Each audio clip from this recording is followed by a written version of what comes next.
is where the fun begins. Hello there. How's it going? Hey everyone, Hybrid Toy Reviews here, and today we're taking a look at the Star Wars The Black Series, Darth Maul from The Phantom Menace. This is a mostly new figure for the line. It's a lot of reuse for the Darth Maul that came out in the speeder at SDCC, but there are a few tweaks to it that make it a little more shelf-friendly as opposed to vehicle-friendly, so this might be partially familiar, but I think we're just going to get through it. It's a really good-looking figure in the box, and I do like that we have a new, modern, updated Phantom Menace Maul in the single pack. It looks very good from what I can tell, so without further ado, why don't we just get into the review and start seeing what we're getting here in Darth Maul. Alright, here's Darth Maul in the packaging, and as always, we're going to start by taking a look at everything that you would get here if you're one of those in-box collectors. So, you have your Black Series logo up above a big window showing Maul and his accessory off nicely. Number 5, Darth Maul, the Phantom Menace in yellow. Warning, 4+ Hasbro. This side of the box features some cool art of Maul in the Theed, like where they fought in the energy room there. You have his name down below. Over here, you have a wraparound window, wraparound yellow stripe, Black Series logo. Round back, Black Series logo. Zoom into that cider. A bio of Maul in varying languages. Pause to read whichever one best applies to you. He's number 5 in the Phantom Menace lineup. A bunch of legal stuff, Disney and Hasbro logos, barcodes, and more legal stuff down below. Hanger tab up top, and they've disregarded the window on this new box style. So it's best to open them anyway, because you don't have to worry about light getting in the box. Let's open them up and see what we're getting here. So here's Darth Maul out of the packaging, and as always, we're going to start by taking a look at the accessories, or accessory in his case, being his double-bladed red lightsaber. There's nothing really better to give a Darth Maul than this. So looking at the hilt, it does look very nice. It is in a little bit more of a gunmetal gray, which makes it look a lot darker. I think maybe silver would have been appropriate, but it doesn't look bad. Has some red painted buttons going on there, which is a nice detail. And the blades are very, very red on this one. I have liked the colors of the saber blades on all of the Jedi and Sith figures lately, and it is something that I do very much like in this line at this point. The blades unplug from the hilt very easily. They're not loose, but some of them, you know, have had like a ring on them before that makes them lock in. These ones, they just friction fit in, and you don't feel like you're going to break anything by removing it. Looking at the hilt, there is a peg for belt storage, which is not where the cover tech is. That's also detailed on there. That throws me a little bit. It also unpegs in the middle because they just can't make up their mind on whether or not they want to make this a single piece or not, and I really wish it was a single piece. Something else I like here is that this isn't a rubbery lightsaber hilt. There's a touch of give in it, but it is very, very firm. I have so many Darth Mauls that like need like a Viagra for the lightsaber hilt because they're just, the hilt hand is straight out like that and the hilt is just drooping, and I don't think we're going to have this issue here, which is awesome. That belt peg, as I mentioned, goes right here, and the saber doesn't look good straight up and down, but it looks good nested back a little bit. If you actually look, there's a little bit of an indent sculpted in the upper robes there for it to kind of fall into when pegged in. And yeah, he looks pretty good with it worn on his belt, but he's Darth Maul, let's be fair. No one is putting an unarmed Maul on the shelf. Unlegged, maybe.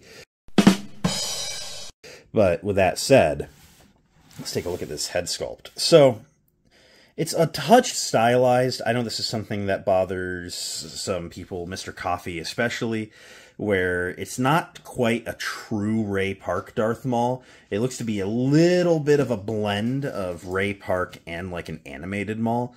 You know, I kind of personally don't mind it because I kind of consider Maul like an enigma of sorts, where it's, you know, it's not supposed to be Ray Park. It's not supposed to be animated. It's just supposed to be Maul. And I think that, you know, it's still a nice representation of the character and who he is. So it's not something that bothers me a huge amount. Plus, by the time that you put all that paint on there, is it really looking like Ray Park anymore anyway? But it's a very nice looking head sculpt all the same. And I do like what we're getting here. There's no gritting teeth this time. It's just a pursed lips. You know, he's kind of grumpy looking. It's definitely a battle pose Maul all the same. And I just think that we're getting something pretty good here. You have the bone claws that are just poking through the skin up top. They look oh so good. The facial tattoos are very neatly applied on mine. There's no off-centeredness or anything. And just all in all, I do like what we're getting here. So, it's a very nice looking head sculpt. So, from the shoulders to the waist, including the arms. That is what we've seen before on our Comic-Con Darth Maul. He is missing the cloak. That was not included on the single pack release. I know that bothers some people to no end. If you need a cloaked Maul, he is in that GameStop multi-pack, or you can just get it from the Sith Speeder exclusive. We really should be supporting the vehicle line anyway. This is just a good way to get a new sculpt out there. Personally, you know, even if he had a cloak, he takes it off for, like, all of his fights, except for that brief skirmish with Qui-Gon on Tatooine. So, like, I would still take it off of him when I put him on the shelf anyway. Personally, that's just me. So, like, I don't really miss it here. So, while I do wish that more characters came with cloaks, let's be honest, a lot of characters wouldn't have those cloaks on the shelf. So, anyway, it's a very nicely done. There's a rubber overlay over, like, a tunic shirt going on. There's just a lot of layers going on that really does bring this character to life. And everything that's new is right here at this skirt piece. So, the Maul that came with the Sith Speeder, you know, he needed to be able to sit on it, so they couldn't give him this heavy rubber skirt. And I say heavy, it's actually a lot of, like, layers, and they do get out of each other's way for articulation. But it wouldn't work very well on a vehicle like that, especially where you're leaned back like you're on a motorcycle. And so this has actually worked out very nicely, where this is just your shelf Maul, and then the other Maul is kind of like your dedicated ship Maul. Because as I said in that review, it kind of was going all over the place when I was trying to pose it, and it didn't look too great, in my opinion. However, it was essential for the vehicle. So that's just my speeder Maul, and this is my not on the speeder Maul. And I'm okay with that. It's just got a ton of layers to it. It's sculpted very well, and ultimately I do really like that. Going down from there, of course, you do have his nice leather boots with the straps on them. It just looks very, very good.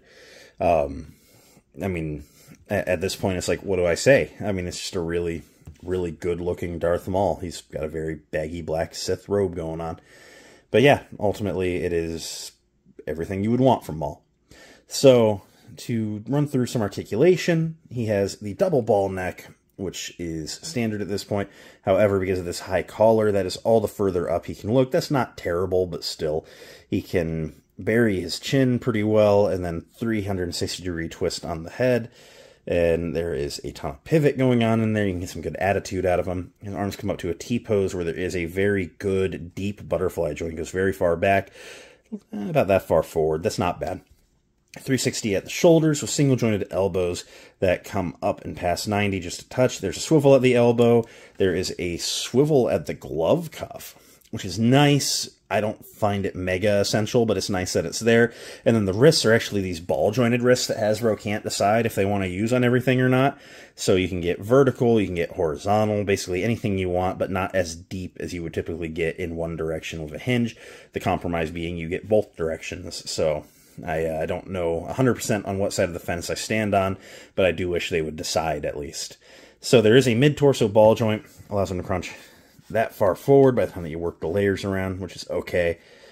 That far back, which is also okay. You can get some pivot, get some side-to-side twist. His legs can split all the way out to a true 180. His legs can kick that far forward. You see all the layers of the skirt getting out of the way. They can't then go that far back. It's not a ton, but it's there. There is an upper thigh rotation on this figure, so they must have had him in the works for a little while. And then single-jointed knees can go to 90, swivel at the knee, and then there is a boot cut. It doesn't turn a ton, but it's there, and then the feet can point really far down, a little bit forward, and there's a forward-facing pin for rocker, allowing you to get him into some decently wide stances with both feet flat on the ground. Getting Darth Maul stood up here to do some size comparisons. Let's just bring in some Phantom Menace figures. So here is the Red Box Padawan Obi-Wan. Here is the Retro Card Qui-Gon Jinn. Here is the earlier this year young Anakin Skywalker. And Padme in Theed battle gear. So Maul is shorter than a average 6-foot tall guy. I think Ray Park is like 5'8", 5'9", so short kings unite. And so he's a little taller than the Jedi, although he is definitely able to handle them in a fight. And he's just in the middle of the range here. I feel that this scales accurately. I don't think he's too short. He's not too tall. It's worked out very nice. So yeah, I'm very satisfied on this one. So at the end of the day, what do I think of the new Darth Maul? I love it. You could have never gotten the old Maul in a pose like this. I've always said that the best Mauls in the line were the Clone Wars and the Gaming Greats. I think the Gaming Greats even better than the Clone Wars. And this is finally a Maul that's at least trying to compete with them. I don't think it's as good as the Gaming Greats just because he's not wearing anything baggy, so there's like nothing constraining his articulation. Whereas this one, he's got to wear the Phantom Menace outfit. And so there are a couple little things that make it a touch clunky in places, but it's just by nature of the costume. It's nothing Hasbro could have done. So ultimately, I am extremely satisfied with this figure, and I highly recommend it.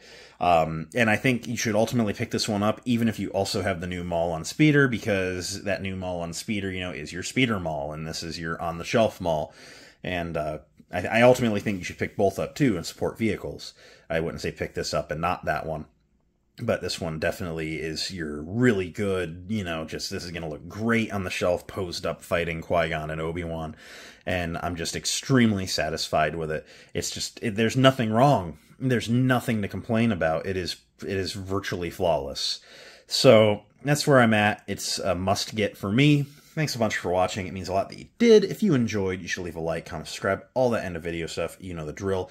I will catch you next time. Until then, may the Force be with each and every one of you, and goodbye.